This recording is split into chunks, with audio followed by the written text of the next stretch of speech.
you realize that every moment black people started learning about them, black people started warning each other about what is really happening in the US. Trump is always in the line to say that those are divisive ideas that libraries are teaching towards kids.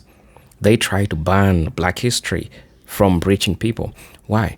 Because the history that they want you to know is the history of a white person's history. They don't want you to know much about you. Understand that what white folks did to black people first was to ape, was to pillage, lie, right? They did all this, but they didn't expect you to learn. Because when you learn about your history, now what you do, you draw the line. You draw the line of being oppressed. You draw the line and you start asking questions what's really happening. Brothers and sisters, in today's video, you're going to see Shahid Bolsen talk about why what black people should do. Black people should draw the line. But Trump doesn't want black folks to draw the line, because the moment black people step up, because the moment black people step and they want to start learning about themselves, is when Trump comes and says that those are divisive knowledge. When black people learn about black history, now it becomes propaganda, not becomes divisive, because there's something that they are trying to hide. There's something that they don't want you to know, because when you get to learn about your history, you become so much powerful. You start asking questions that you were not asking before. And this is what black people are doing. So when black people are asking this question, it becomes problematic. It becomes being divisive in the US, bringing the idea of us versus them. But the truth is that the us versus them has always been there in history. Get to look at what happened, how they were doing all these things to black people. Don't you think it wasn't a us versus them? Brothers and sisters, stay tuned. This video is by Shahid Bolsen, and he's going to rent this masterclass page that we are all going to learn from, brothers and sisters. I want us to watch this video. For those who don't know the speaker is Shahid King Bolsen from the Middle Nation. Brothers and sisters, let's get into it. I'll be back with my thoughts and commentaries in regards to this. Well, listen, when you lie to us, okay, you lie to us, you steal from us, you attack us, you rape and pillage and murder and dehumanize us and mock and belittle and denigrate us. You exploit and enslave and oppress us. And then we use our basic intelligence to identify you from all of this as our enemy. Then you turn around and say that we're being divisive. We're perpetuating an us versus them mentality, as if that division, the division between the criminal and the victim, is somehow a bad thing. Like it's counterproductive, like we're the bad guys now because we're taking an us versus them mentality. We're dividing people, right? We're separating people. No, we're trying to separate your hands from our throats. We're trying to divide the oppressor from the oppressed, the attacker from the attacked. That's what we're trying to divide. That's what we're trying to separate. And then you say that we're being us versus them. Yes, we have an us versus them mentality because we don't do to each other what they do to us. What makes you them and not us is your beliefs and your actions, not your, I don't know, your skin color or your nationality or your ethnicity or anything like that. No, it's not because you are American. It's not because you are British or you are Western. It's because of what America does. It's because of what Britain has done and what the West has done. We're not so-called othering you. Your actions have made you other. Your beliefs have made you our other and have made you not us. Why, you would have to be out of your mind as a Muslim or as anyone in the global South to not have an us versus them mentality. You can't call that divide and conquer when what we're talking about is dividing ourselves from our conquerors. Do you understand? That's not divide and conquer. It's your hostility. It's your enmity. It's your aggression. It's your arrogance. It's your violence, your dehumanization of us that excludes you from being a part of us. You understand? No, you can't use that on us, divisive, us versus them. Of course we have that mentality. We would have to be insane to not have that mentality after all the centuries of history that we've gone through. Look, in Islam, we have a very important concept, it's not even a concept, it's a duty. It's an obligation in Islam called al-wala wal-bara. Okay? Association and disassociation, affiliation and disavowal. You understand? Connection and separation, unification and division. we associate with, we affiliate with, we connect with, and we unify with whoever shares our beliefs and our morals and our conduct, and whoever does right by us, whoever is fair with us, whoever respects us and respects our faith, respects our lives, respects our honor and our families and our property. If you do all of that, as any civilized person would do, well, we'll get along just fine. But we will disassociate from, disavow, separate from, and divide and distance ourselves from anyone who does not do that. You understand? Anyone who doesn't share our beliefs, doesn't share our morals, doesn't share our conduct, whoever does wrong by us, whoever is unfair to us, whoever disrespects us, disrespects our faith and our lives, and who dishonors and who attacks our families and our property. If you think that we're supposed to unite with people who do all of that, I don't know what to tell you. How is your aggression and your supremacist, intolerant, belligerent behavior, how is that not divisive? But we're supposed to be so-called divisive because we won't lay down and let you treat us any kind of way. What kind of belief is that? What kind of unity is that? See, because the West has always used the divide and conquer strategy, the divide and rule strategy. So somehow you only learned the lesson from that, that division in and of itself is bad. And there's no context. There's no such thing as good division, good separation. I don't know if it's just foolishness or if it's gaslighting. When you act like the enslaved is getting duped by divide and rule when they want to separate themselves from their enslavers, I don't know if you're a fool or you're gaslighting. Like it's somehow backwards to call your enemy your enemy. No, you act like we're wrong to identify you as an enemy when you check every box on the list of what it takes to make someone an enemy. But you want us to suspend all judgment when it comes to what you do to us. You understand? You want us to forget centuries of history where the patterns of behavior do nothing at all but repeat right up until today. But you say we're not supposed to make blanket statements about you, blanket judgments about you. It's not supposed to be upon us to what? Conduct a one-by-one interview of every Western non-Muslim residing in the countries that have invaded us, that have attacked us, that have occupied us, that have committed genocide against us, that have stolen our resources, that have exploited our lands and our people. Now we're supposed to conduct an audit in the West, person by person, to identify which Western non-Muslims are exceptions to the rule, just so that your individual feelings won't be hurt by us making a generalized judgment about your so-called civilization? No, that's unreasonable. As if our completely justified suspicion and distrust and estrangement from your societies, based again on centuries of experience, as if that does not entitle us to take a general stance towards you. Of course it does. You think if we're making an unfair judgment about even one single individual Western non-Muslim, then that makes us guilty of being grossly biased in our evaluation. That's how important you think you are on an individual level. You think that even if just even one of you does not align with the totality of your so-called civilization's history, then that one single person is supposed to be significant enough to warrant us withholding judgment about your so-called civilization. Well, that attitude in and of itself, wallahi, that attitude in and of itself shows that you're not on our side. Look, it's like, in those old medieval battles, where we have a whole field of archers launching wave after wave after wave of arrows at us. But on our side, we're supposed to say, hold your fire, because I think one of those archers didn't shoot his bow. Maybe we misjudged them. Maybe they're actually not that bad after all. Meanwhile, the arrows just keep coming. No, I'm telling you, we have every right. We have every right to categorize you as a generality. In fact, we have an obligation to do that for our own protection, for our own safety, for our own well-being and the well-being of our families and our children. It's either ignorant or insidious or both to try to make us think that we are being unjust by keeping up our guard. And let me say another thing about this, along these same lines. There's no contradiction. There's no conflict, and there's no inconsistency whatsoever in being both an advocate I mean, a clear, uncompromising advocate for the Muslims, a defender of the Muslims, and a defender of Islam, and also being objective and fair. That's not a contradiction. They'll try to make you think it's a contradiction. Being on the side of the Muslims, being on the side of Islam. But this is the only way that you can ever truly be fair. It's the only way that you can ever truly be objective.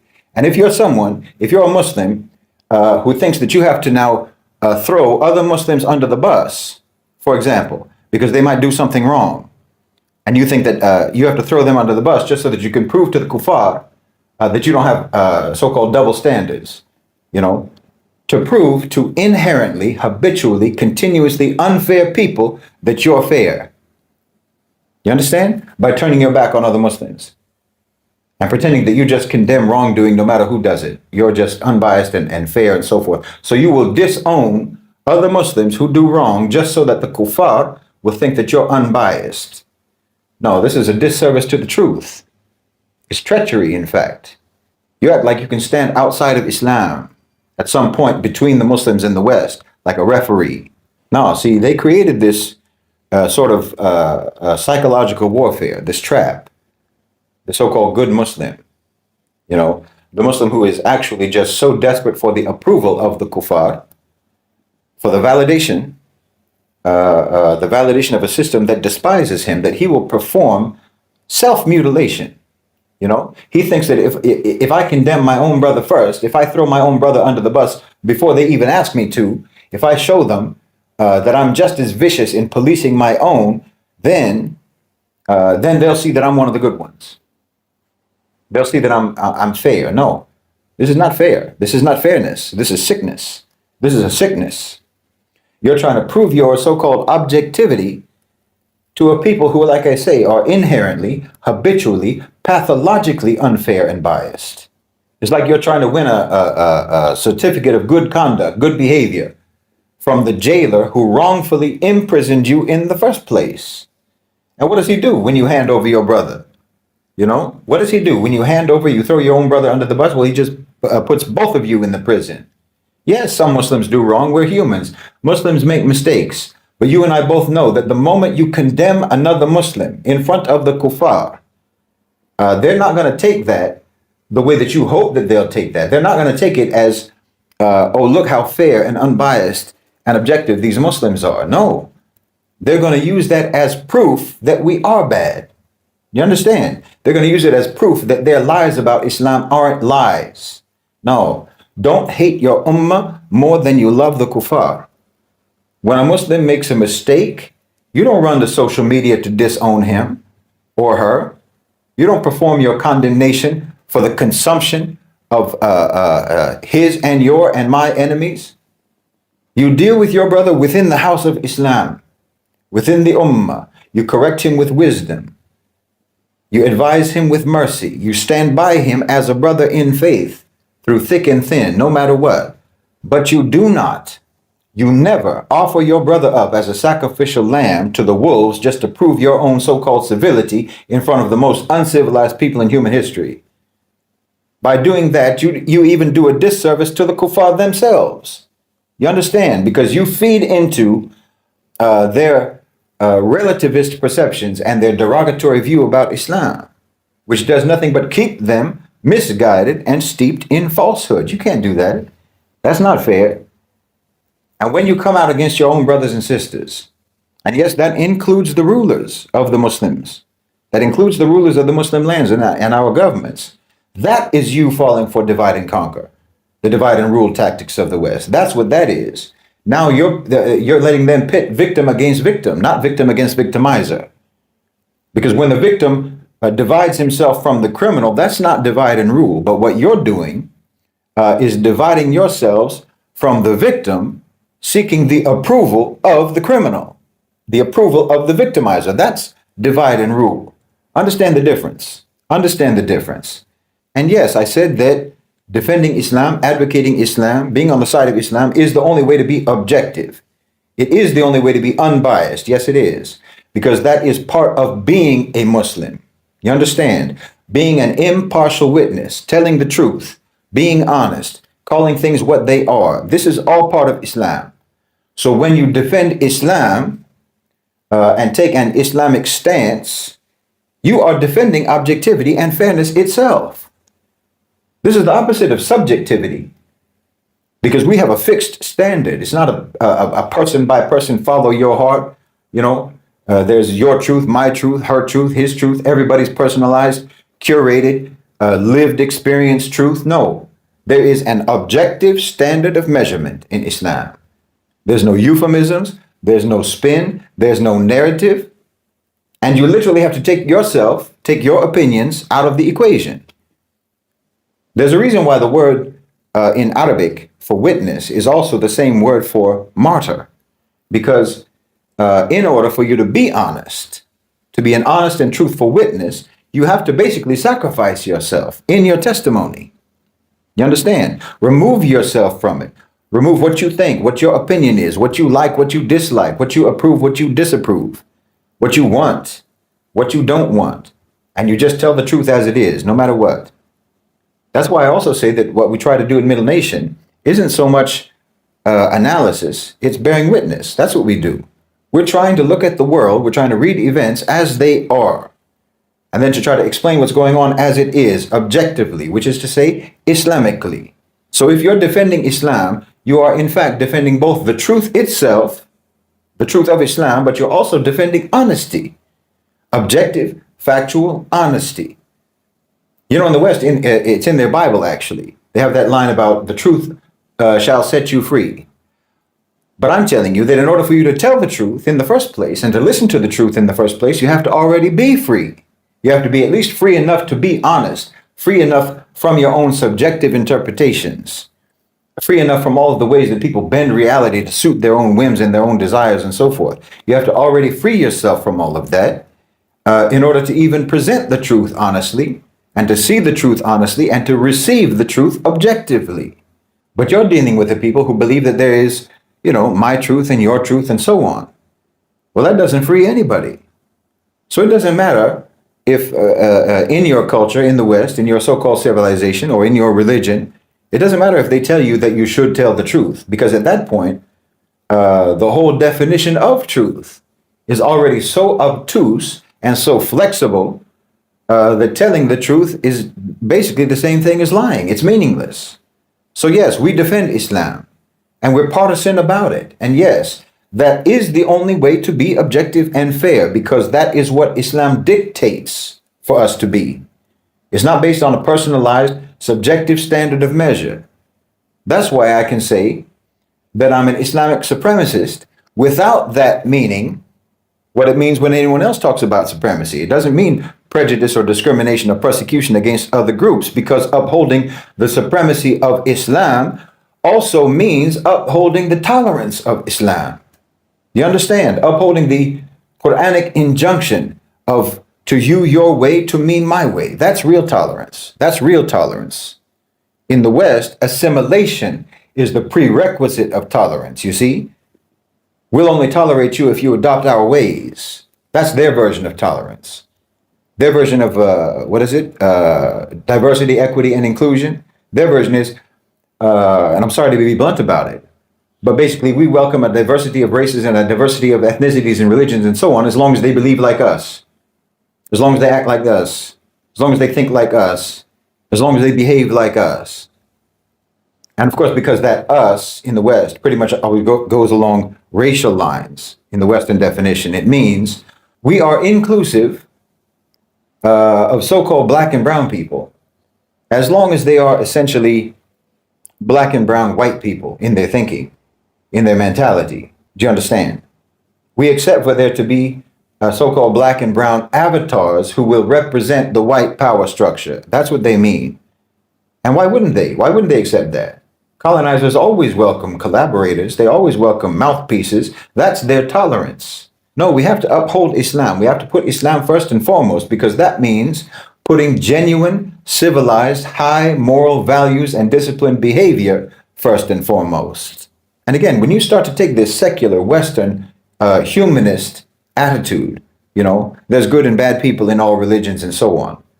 And then on that basis, you will not defend your brothers and sisters in front of your enemies because they might have made a mistake or done wrong. Whether you know it or not, you are elevating your enemies and our enemies into a position that not only they do not deserve to be in, but it's also a position that it is catastrophic for them to be in. And that's the position of being a moral judge.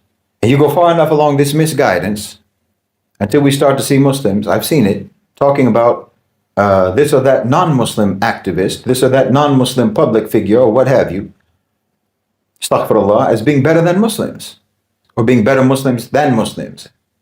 You know, people talking about Greta Thunberg, like she's from Ahlul Badr, or bloody Joe Rogan, being more spiritually moved by watching the Hajj than the Hajjaj themselves are spiritually moved. This is when you've really lost your mind. You've really lost your mind because you do not adhere to the very basic fundamental level, the basic level of al-wala wal-bara. Because there is an us and there is a them, and that is a reality. We didn't make it verses. They made it verses. They made it us versus them, because we have no problem. We have no problem whatsoever about there being an us and a them and coexisting. Again, that's what Islam teaches us. But they have a problem with coexisting. They're the ones who made it verses. And you can't be blind to this fact. You can't afford to be. You can't be in denial about the ramifications of this fact. And one of the ramifications of this fact is that you cannot, for an instant, display any disloyalty or disunity within our ranks. There cannot be any gaps in our saf. You understand? If they do point to some uncharacteristic instance of wrongdoing by a Muslim, you need to understand that their intention is not to expose or prosecute wrongdoing. It is to attack Islam, attack the Ummah, and attack you and I. They're not doing it out of some love for fairness and justice. They're doing it to serve an agenda of unfairness and injustice. Do you remember when the Quraysh criticized the Muslims during the lifetime of Rasulullah ﷺ for fighting in the sacred months? And Allah subhanahu wa ta'ala answered them. He pointed out the far worse and more heinous crimes that the Quraysh themselves were committing. This is your template. Allah subhanahu wa ta'ala gave you the template, the media strategy, the public relations strategy. Because yes, no matter what you may point to that a Muslim has done wrong, wallahi, it pales in comparison to the wrongs that you are committing continuously. And you're only pointing it out. You're only pointing out a Muslim who did wrong to divert attention from this fact, which makes even your pointing it out just another crime.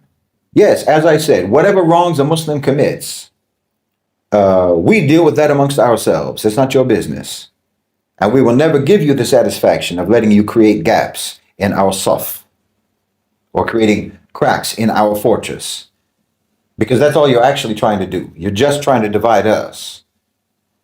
Because look, these are not people who genuinely care about right and wrong. You should know that by now. They don't care about justice and injustice. There's no evidence whatsoever to support any assumption that they care about these things. So yes, when they criticize anything about us, anything that we do or anything that we don't do, whether it's on an individual level or on a societal level, on a cultural level or on a governmental level, they're not doing it because of their so-called commitment to human rights or their commitment to justice or what have you. No, they are doing it because of their hostility. They're doing it because of their enmity, and they're doing it because of their aggression only, always, with no exceptions. You know, I mock those colonizer activists, those Western allegedly pro-Palestinian activists. I mock them online because they're so depressed and they're so upset that the bombings have stopped in Gaza and that the people of Gaza have food to eat now. Yes, they're depressed about that. They're mad about it. They're absolutely sick at heart to see the Gaza genocide stopped. They don't know what to do now. They don't know what cause to attach themselves now to showcase their goodness and their virtue on social media. That's all they were ever doing. They can't stand the fact either that Muslims are the ones who did this, that the Arabs did this, that we're the ones who solved our own problems. We solved our problem ourselves. Do you understand? Because they only want to help us. You should understand this. They want to help us only so that they can emphasize that we are helpless without them. That's what they do. That's the only reason that they do what they do. But we're not helpless. The Gulf countries put up at least $3 trillion. They put $3 trillion on the table to end the genocide and to dislodge the Zionists from Gaza. Yes, they did. They got Trump, they got America, they got Europe, they got the UK, they got everybody. They're the ones who worked on this. They're the ones who worked this out. Not your so-called axis of resistance, not your flotillas, not your George Galloways, not your Thunbergs. No, not even your marches, not even your rallies, and not even your boycotts. Yes, all of those things had a role. I'm not saying they didn't. They had a role. Of course they did. But I hear people saying, oh, today the whole world is against Israel. Today the whole world is pro-Palestinian today because of what we did. But you mean the West. Now the West is like that because the whole world has always been pro-Palestinian. The whole world has always known that Israel is a criminal colonial project of the West.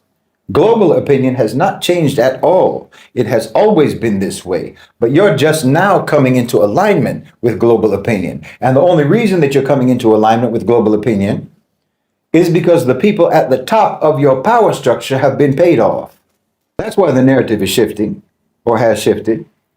Because the people who write the narrative, the people who did and who do write the narrative, did and do serve the power structure. And the power structure has been paid off. Do you understand? And these colonizer activists can't stand it. You watch, because look, obviously there's still a lot to do for Palestine. There's a lot more that needs to be accomplished, as I've talked about also. You know, return to the 1967 borders, end of settlements, right of return, statehood, fair and equitable development in Gaza, as I talked about in a recent video, and obviously the prosecution of the war criminals. A lot still has to be done, but you're not going to see marches for that. Trust me, you're not going to see marches for that. You're not going to see boycotts for that. You're not going to see, big theatrical, performative, activist spectacles like the flotilla for any of these things. Watch. You thought that they were your friends. You thought that they were your allies.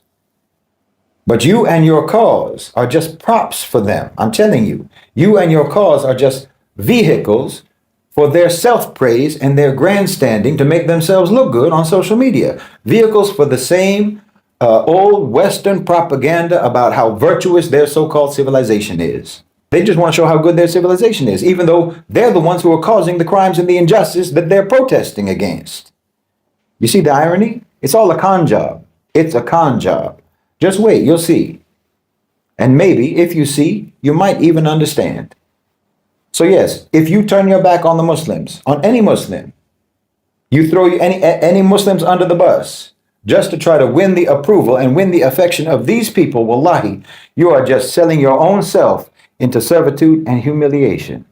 They never have the upper hand over you except that they will strike you with it.